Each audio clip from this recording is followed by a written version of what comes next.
and action. All right, today we are decapitating a tree.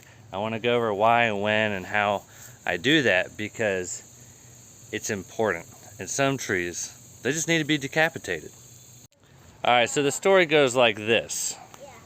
I bought a tree, a persimmon tree, and I put it in the ground. It's a grafted Japanese persimmon. It was amazing. It even had a little fruit on it. And me and my boy here, we stuck it in the ground. And here's the tree right here. Stuck it in the ground, we watered it, we halfway cared about it. The fruit fell off. How sad, huh? Pretty sad, huh, buddy? Mm-hmm. Yeah.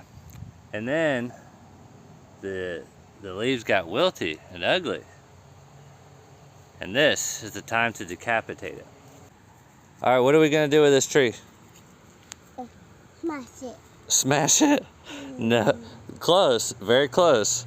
But we are going to decapitate it. Can you say decapitate? Decapitate. All right, here we go.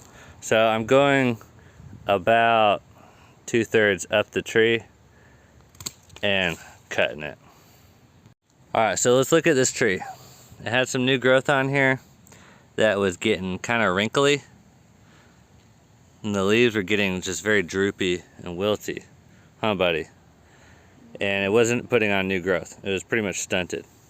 So when you cut a tree and turn it into a little stick popping out of the ground, basically you're telling it, you better get your act together.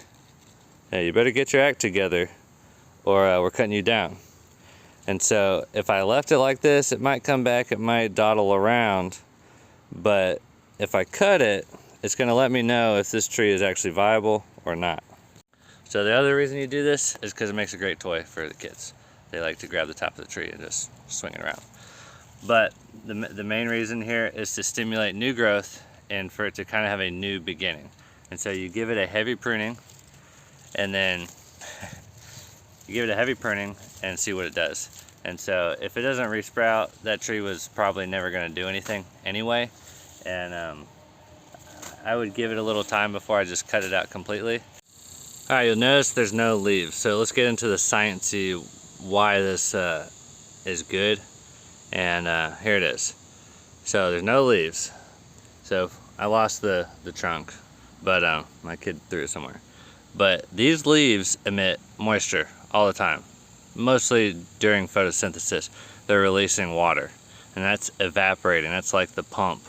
The evaporation of water is like the pump drawing moisture up through the tree. So if that's happening at a faster rate than the tree can get water in, your tree starts to shrivel up and die because losing more water than it's bringing in. So back to this one. That's what was happening with this tree. And I don't know if there was a root problem, if there was just too much heat. If there's too much heat, water evaporates faster than the roots can pull moisture up, or then moisture is available in the soil. It could just get dried out because there's so much heat and the pump is running and it basically overheats. That's one way to think about it. So when we cut off the leaves, that moisture loss stops. And the roots, whatever energy is in the base of the tree here, right down here, there's our graft, but right down here in the base of the tree is kind of where the core of the tree is, where energy can be stored. There's kind of it's not a ball, but it's a thick spot. When we cut it off, we're not losing moisture anymore, and this whole tree is able to kind of regulate itself. So now it can pop out new growth from these little nodes, and that new growth is going to be in homeostasis? Balance? We'll say balance. Homeostasis might not quite be right, but it'll be in balance with how much water these roots down here are able to pull up. And so we have a larger root base that is able to pull up water compared to what we have now. So as it puts out new growth, there will be a better balance for this tree and it can grow in a much healthier way. But if I put it through a lot of trauma, like pulling it out of a pot and then sticking it in the ground, it can be really bad for the tree and it ends up drying out. So whenever trees start to look bad after I plant them, like this one did, I just whack them. Hey buddy, what do you got in your hands? Show me. What's that?